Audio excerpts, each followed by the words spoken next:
Hello दोस्तों, welcome to Toppers Galaxy. Friends, आज हम आपके लिए लेके आए हैं one of the most important Indian writer Nissim Ezekiel को। फ्रेंड्स, निज़िम इस्किल एक जाने माने चेहरा है। अगर हम बात करें इंडियन लिटरेचर की तो इनके बारे में हम देखेंगे कि कब इनका बॉन्ड हुआ था, कौन कौन से इम्पॉर्टेंट वर्क्स हैं इनके, कौन कौन से इम्पॉर्टेंट इनको अवार्ड्स मिले हैं, साथ ही इनके कितने ही इम्पॉर्टेंट वर्क्स हैं जो कि इंडियन लिटरेचर में बहुत ज़्यादा इम्पॉर्टेंट रोल प्ले करते हैं, और किस तरीके से क्वेश्चंस जो है लिटरेचर पार्ट में पूछे जाते हैं निज़िम इस्किल से रिलेटेड। तो ये सारी ही चीज़ें आपको इस वीडियो में देखने मिलेगी। सो ये वीडियो के लास्ट तक बने रहिए, और definitely friends, I make sure ये वीडियो देखने के बाद आपको और कोई दूसरी वीडियो देखने की ज़रूरत नहीं पड़ेगी। साथ ही बहुत सारे लोगों की रिक्वेस्ट आ रही थी कि वो इस तरह के लिटरेचर की वीडियोज़ तो देख लेते हैं पर सेल्फ इवोल्यूशन नहीं कर पाते कि वो वीडियो देखने के बाद उनको कितनी चीज़ें समझ आई हैं और कितने क्वेश्चन वो सच में अटेम्प्ट कर पा रहे हैं। तो उनकी प्रॉब्लम का सोल्यूशन हमारे पास है फ्रेंड्स। आप गूगल पे जाके www.toppersgalaxy.com सर्च कीजिए। वहाँ पे वेबसाइट पे जाके आपको MCQs क्वेश्चन मिल जाएंगे DSSB से रिलेटेड। तो वहाँ पे अपना सब्जेक्ट चूज करके आप डेफिनेटली वहाँ पे आपको जो सेक्शन बन करे, ग्रामर सेक्शन बन करे, या फिर जो भी आप वीडियोस देखते हैं लिटरेचर का, वो आप जाके वहाँ पे टेस्ट अटेम्प्ट कीजिए। आप देखेंगे कि आपका कितना स्कोर आया है, तो आप खुद का सेल्फ एवेल्युएशन इजीली कर पाएंगे। और जो क्वेश्चंस आपके रॉन्ग हुए हैं तो आप उस क्वेश्चन का करेक्ट आंसर भी देख के खुद को जो है आप एक्यूरेसी की तरफ लेके जा सकते हैं। तो चलिए आज का सेशन स्टार्ट करते हैं। फ्रेंड्स, निज़िम इस्किल एक बहुत ही बड़ा जाने माने चेहरा है अगर हम बात करें इंडियन लिटरेचर की। फ्रेंड्स, इनका जो बॉर्न ईयर है वो 16 दिसंबर 1924 है मुंबई में। साथ ही आप देखेंगे कि 9 जनवरी 2004 को इनकी डेथ हो गई थी, वो भी मुंबई में हुई थी। तो मुंबई एक जाना माना शहर है फ्रेंड्स। आज ही नहीं बल्कि पहले के टाइम पे भी मुंबई एक ऐसी लोकेशन है जिसकी ज्योग्राफिकली भी काफ़ी अच्छा लोकेशन है और बहुत ज़्यादा इंपॉर्टेंस है अगर हम इंडिया की इकोनॉमी में बात कर सके तो। फ्रेंड्स, ये इनका जन्म भी मुंबई में हुआ, साथ ही इनकी डेथ भी मुंबई में हुई। एक बहुत बड़ा शहर है मुंबई, इसीलिए इनको जो है अ पोएट ऑफ सिटी कहा जाता है, क्योंकि अपने पूरी लाइफ इन्होंने एक सिटी में ही स्पेंड की है, इसलिए इनको ए पोएट ऑफ सिटी कहा जाता है। फ्रेंड्स, इनको फादर ऑफ मॉडर्निटी भी कहा जाता है, क्योंकि आप देखेंगे कि जो निज़िम इस्किल है इनके राइटिंग्स में अगर बात करो तो इनके राइटिंग्स में आप देखोगे कि बहुत जगह पे ये मॉडर्न वर्ल्ड को रिप्रेजेंट करने की कोशिश करते हैं। ये एक इंडियन कंटेक्स्ट में अपने राइटिंग को लिखते हैं, जहाँ पे आपको समझ में आता है कि किस तरीके से जो है ये मॉडर्न टच देते हुए इंडियन कल्चर को बढ़ाते हैं, तो जिससे इनकी जो राइटिंग की खूबसूरती है वो बहुत ज़्यादा बढ़ जाती है। आपको इनकी राइटिंग से ये चीज़ें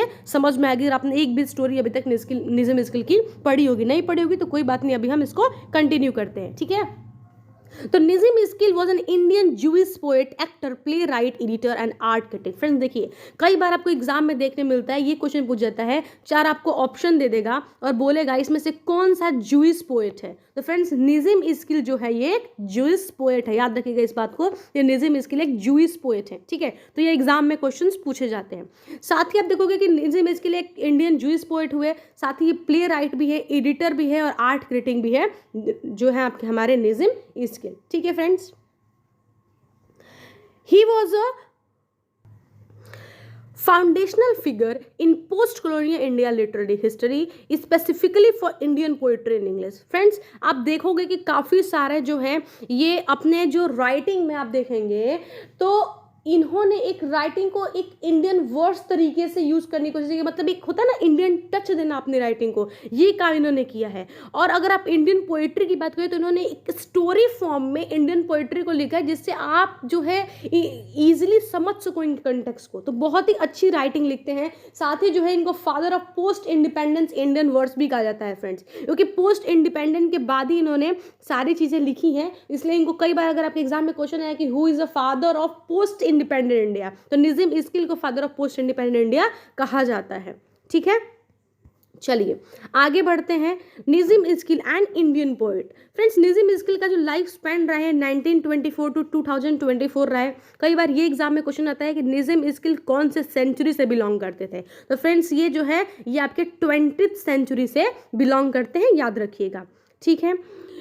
तो 1924 टू 2024 जो है इनका जो है लाइफ स्पैन रहा है, ठीक है। इंडियन पोएट रहे हैं। Incorporate both romantic and modern element into his poetry. आपको जो है इनकी पोएट्री में रोमांटिक और मॉडर्न एलिमेंट से रिलेटेड चीज़ें आपको देखने मिल जाएंगी। Romantic is an early career, he subsequently resolve to redesign his poetic world into the imagine of अर्बैनिटी।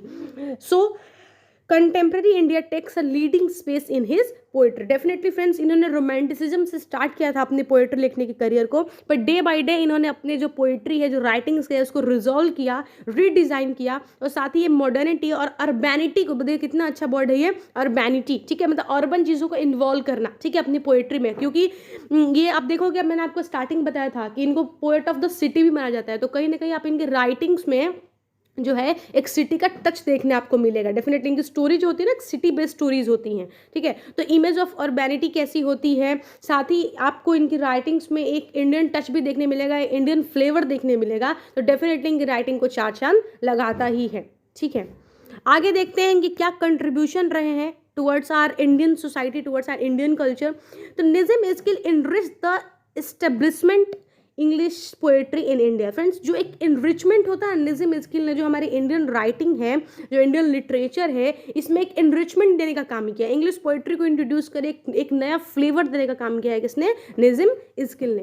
His modernist innovation and techniques enlarge the scope of Indian English literature, moving it beyond purely spiritual, है ना, देखो यहाँ पे क्या लिखा है, purely spiritual Orientalist themes to include a wider range of concern and interest, including modern familial events, individual against the skeptical societal introspection। Friends देखिए यहाँ पे अगर आप देखोगे किस तरीके से जो निज़्म स्किल है, ये एक इंडियन लिटरेचर को एक प्योरली स्पिरिचुअल ओरिएंटलिस्ट थीम के ऊपर ये लेके आते हैं। आप इनकी राइटिंग्स जब देखेंगे फ्रेंड्स, बिल्कुल डेफिनेटली आपको समझ आएगा किस तरीके से कि जो है एक इंडियन टच को बताने की कोशिश करते हैं कि इंडिया में अगर ऑल दो यू आर नॉट इंडियन, अगर आप इनकी राइटिंग्स को पढ़ते हैं तो आपको समझ में आएगा कि किस तरीके से एक इन्वायरमेंट, एक कल्चर ढला हुआ है इंडियन पब्लिक का, इंडियन लोगों का। ही was awarded 5 years later for his contribution to the Indian English writing. तो इनको बहुत सारे अवार्ड भी मिले हैं अगर आप बात करोगे इंडियन इंग्लिश राइटिंग्स की तो, ठीक है फ्रेंड्स। अभी हम देखेंगे इनके कुछ इंपॉर्टेंट राइटिंग्स की जो कि बहुत फेमस हुई, जो कि इंडियन लिटरेचर को जो कंट्रीब्यूशन की बात करते हैं, तो ये सारी ही राइटिंग्स ने बहुत ज़्यादा कंट्रीब्यूशन किया है हमारे इंडियन लिटरेचर को। Night of the scorpion, friends most important, अगर आप उठा के देखोगे निज़्म स्किल से अगर क्वेश्चन आया है तो डेफिनेटली आपको नाइट ऑफ द स्कॉर्पियन से क्वेश्चन देखने मिलता ही है। बहुत अच्छी राइटिंग है निज़्म स्किल के, आप देखा जाए तो इनके लिए इनको अवार्ड्स भी मिले हैं। अगर आपने भी नाइट ऑफ द स्कॉर्पियन पढ़ा है तो बहुत ही अच्छी बात है, अगर नहीं पढ़ा तो डेफिनेटली आपको नाइट ऑफ द स्कॉर्पियन पढ़ना ही चाहिए। बहुत अच्छी राइटिंग है, आपको जल्दी इससे भी रिलेटेड वीडियो आपको हम जल्दी आपके लिए उपलब्ध कराएंगे, ठीक है। तो बहुत अच्छी राइटिंग है, एक माँ और बेटी के बीच की कन्वर्सेशन है कि किस तरीके से एक रात को एक स्कॉर्पियन आती है और कैसे उसकी माँ को जो है वो स्कॉर्पियन काट लेती है, और उस माँ का आखिरी लफ्ज़ यही होता है कि अच्छा वह स्कॉर्पियन ने मुझे काटा, मेरे बच्चों को नहीं काटा। इस तरीके से एक सेक्रीफाइस दिखाया गया है कि how family sacrifice for you in Indian culture. तो इस तरीके से बात की है यहाँ पे निज़्म स्किल ने। यहाँ पे द पेट्रोट, ये भी बहुत फेमस राइटिंग है इनकी। Poet, lover, bird watcher, philosophy, Jewish wedding in Bombay, soap, the hill, goodbye party to miss Pushpa, ये भी बहुत फेमस राइटिंग है इनकी। Island, minority poem, the professor, enterprises, सारे ही इनकी इंपॉर्टेंट राइटिंग्स है। कहीं ना कहीं एग्जाम में इनसे रिलेटेड क्वेश्चन पूछा जाता है कि ये क्वेश्चन कि ये जो राइटिंग है इनकी है या नहीं है। गुड बाय, स्पेशली मैं आपको बात बता दूँ, देखिए goodbye party for miss Pushpa और नाइट ऑफ द स्कॉर्पियन, ठीक है, ये दोनों तो बहुत इंपॉर्टेंट है, इससे डेफिनेटली आपको एग्जाम में क्वेश्चन देखने मिलेंगे ही मिलेंगे 110%, ठीक है। चलिए आगे की बात करते हैं फ्रेंड्स। जो निज़्म स्किल है इनको फ्री वर्स में लिखते थे ये अपनी writing. Nissim Ezekiel was a master of the free verse, ये फ्री वर्स में लिखना पसंद करते थे अपने राइटिंग्स को, which is characterise by the matching of rhythm with the theme and emotion. He is mirrored his views on the fellow beings, society and the problem of common man in this free verse. Friend free verse लिखना बहुत easy होता है अगर आप बात करो दूसरे versus की, तो फ्री वर्स में आप ईजिली आपको जो मर्जी हो वो लिख सकते हो, अपने तरीके से लिख सकते हो और उसको आप अपना भी एक तरीके से टच दे सकते हो। फ्री वर्स बहुत ईजी चीज़ है। अगर आज के ज़माने में मॉडर्न जनरेशन की बात करो तो हर कोई फ्री वर्स में लिखना पसंद करता है चीज़ों को, ठीक है। वो कहीं ना कहीं पोएट्री को एक रिदम में, एक वर्स में बांध के नहीं रखना लिखना चाहते हैं, वो चाहते हैं कि आप फ्रीली, आपको जो अच्छा लगे, जैसे अच्छा लगे आप चीज़ों को लिखो, ठीक है। तो इस तरीके से जो मॉडर्न राइटिंग में आप देखोगे कि निज़म इस्किल ने फ्री वर्ड्स में ही अपने मोस्ट ऑफ द राइटिंग्स को लिखा है ना, इसलिए इनको जो है ये आप देखोगे कि मतलब मोस्ट ऑफ द राइटिंग आप इनके फ्री वर्ड्स में ही है, तो इस तरीके से, और इसी के लिए इनको अवार्ड्स भी मिले हुए हैं, जो कि बहुत ही अच्छी बात है, ठीक है। चलिए नेक्स्ट देखते हैं। अगर थीम्स की बात करें तो जो हमारे नज़म स्किल है ये बेसिकली ये कुछ थीम्स है, इससे रिलेटेड जो है इन्हीं थीम से रिलेटेड वो अपनी राइटिंग्स को लिखा करते थे। कई बार एग्जाम में क्वेश्चन आता है कि ये थीम से कौन लिखते थे, फिर ये जो पर्टिकुलर लाइन है या फिर ये जो पर्टिकुलर स्टोरी वो किस थीम पे है, ये बहुत बार एग्जाम में आपको क्वेश्चन देखने मिलेगा। तो यहाँ पे देखिए नज़म स्किल है the power of the language, Indian identity, ठीक है, memory, poetry, religion, the difference between city and the nature, है ना, स्पेक्टिज्म।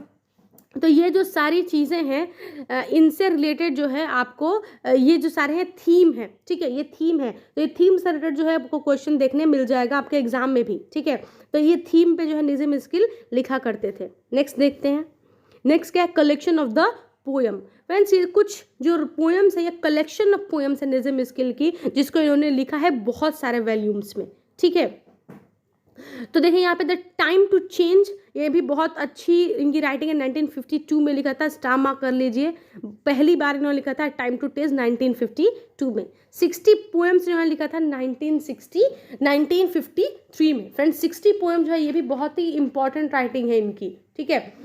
तो जो 60 पोएम्स इन्होंने लिखा है वो लिखा है आपके 1953 में, the thought 1959, अनफिनिशमेंट 1960, the exact name 1965, ठीक है। यहाँ पे लेटर डे, ये सारी ही चीज़ें आप देखोगे कि इन्होंने लिखी हुई हैं, बहुत ही इंपॉर्टेंट चीज़ें आप ध्यान में रख लीजिएगा, ठीक है। A time to change 60 poems तो बहुत बार आपको एग्जाम में क्वेश्चन देखने मिलता है, ठीक है। तो थोड़ा सा इस पर ध्यान रखिएगा और इसको अच्छे से थोड़ा देखिएगा, है ना। ये तो आप नोट्स भी बना लीजिए, अपने नोट्स में लिखेंगे तो आपको चीज़ें याद रहेंगी लंबे समय तक, ठीक है।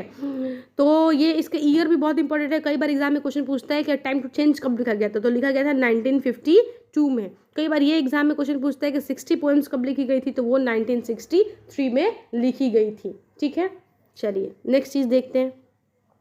He plays Nalini, marriage poem, to sleepwalker, songs of deprived who needs no introduction are already staged and published. He also edited books, Indian writer in conference writing in India, and Emerson reader, a Martin Luther King reader, Arthur Miller and all my sons. ये सारे ही इनकी writings है friend, जो कि edited जो है ना, मतलब इन्होंने बुक्स को एडिट करी है, ठीक है। और साथ ही इनके कुछ इंपॉर्टेंट जो नाम है, जो इनकी राइटिंग्स नाम है बहुत ज़्यादा फेमस है ऑलरेडी। जब हम इनकी राइटिंग्स को कवर करेंगे तो डेफिनेटली हम इस सारी चीज़ों को देखने वाले हैं, ठीक है।